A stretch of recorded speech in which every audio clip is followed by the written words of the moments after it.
Hey, so 2019 again seems to be the year of the shotgun for me because I went to a gun show today and I purchased another shotgun. This one's a bit unique. It's not something that I really consider buying usually. I just saw it, caught my eye, and got talking with the guy. And then for I think a decent price, I guess I could say, I bought it. So I'll go over it here real soon and I'll give you guys some close-ups about it. So shotgun here that you're looking at right now is a WC & Sons Damascus steel barrel, full engraved, special grade, double hammer, 11 gauge shotgun. So it is an 11 gauge, which is kind of an issue. 10 gauge doesn't fit, it's too big. 11 gauge doesn't exist, so then that only leaves me with 12 gauge. So that's what I'll use, 12 gauge. The only issue is that I find so far without firing it is that there were like a few thousandths too small, so the rims don't 100% line up with the extractors when I open it up. Well, that's not really an issue, just kind of keep the gun straight, put the shells in, close it, and then once I fire, crack them open again, the extractor grabs the rims just fine. That's pretty much the only issue that I have with it for 11 gauge so far. I know there's one video out there about 11 gauges, and that's that Larry Potterfield did, the owner of Midway USA, and he reloads 11 gauge for a Parker side-by-side shotgun.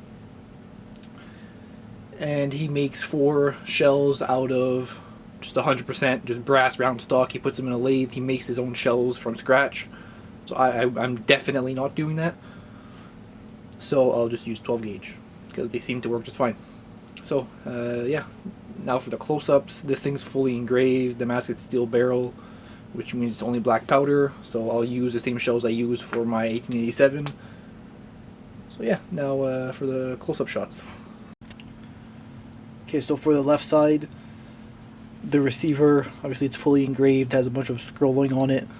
Over here it says WC & Sons, and then to the rear it has a dog engraving, which I think it looks like just like a golden retriever.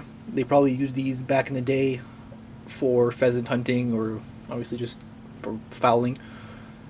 And the serial number dates it back to 1877, so quite the old firearm. Move the camera a bit. Up here you can see the hammers fully engraved. They have little embellishments here. The firing pins themselves, springs work perfectly.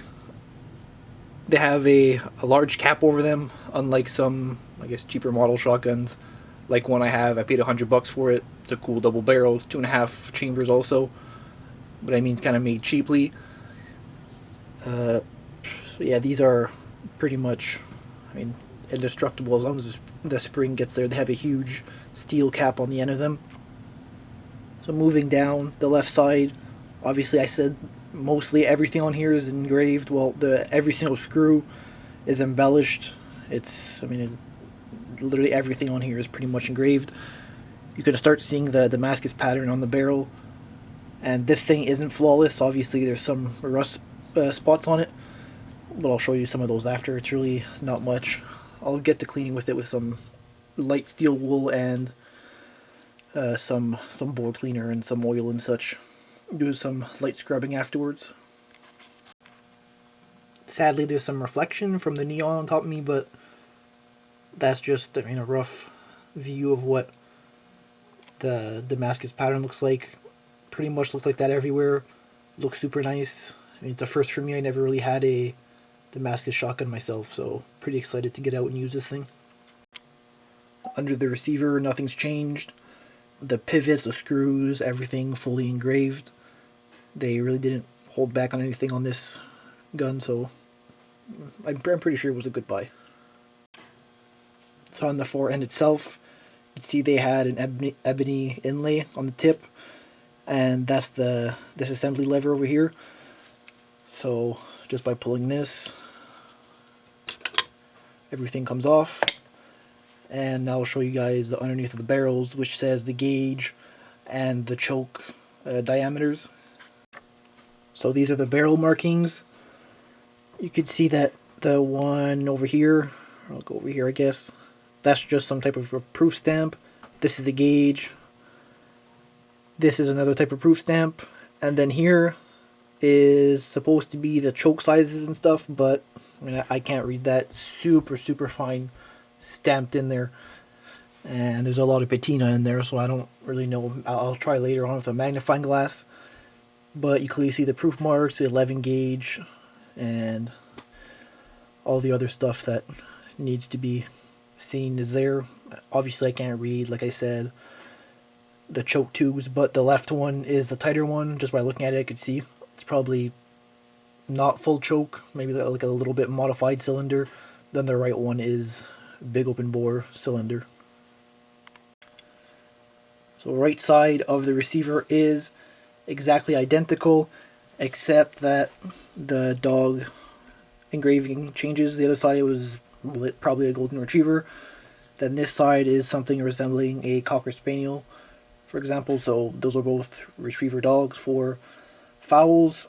So that would indicate probably that maybe the man's dog back in the days, he had those type of dogs in the 1870s, and he got the gun custom made for himself, because this is a custom order as far as I'm concerned, and special grade, which would also, I mean, indicate why the stock is fully checkered and everything. So I'll go over that.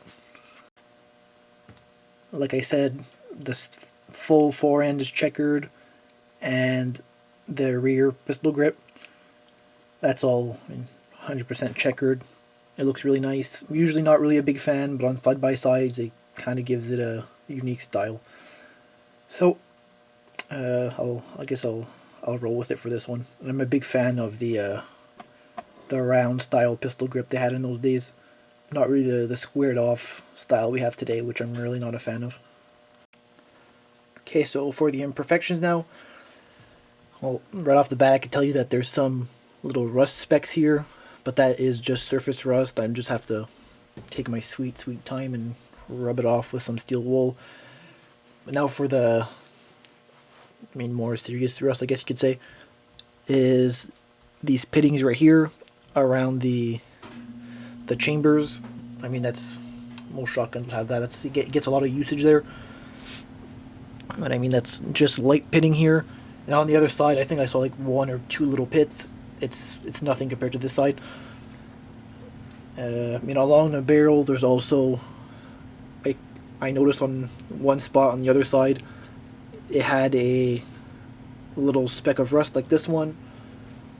But I'll try to buff those out just with some steel wool, and I'll see how it goes. Well, that's a full view of the rifle as best I could get it, because it's super long. I haven't measured the what's it called, the barrel yet, but I'll get to that, and I'll probably add it in as I edit the video. But yeah, they're super long, probably one of the longest guns I have. The case I bought to the show when I bought this thing was 48 inches long, I think, or 50 inches, and it barely fit in the case. Like it was flush, so it's probably around 48 or 49 inches, the whole shotgun altogether. So yeah, that was just my little overview of this new firearm slash piece of art I just bought today.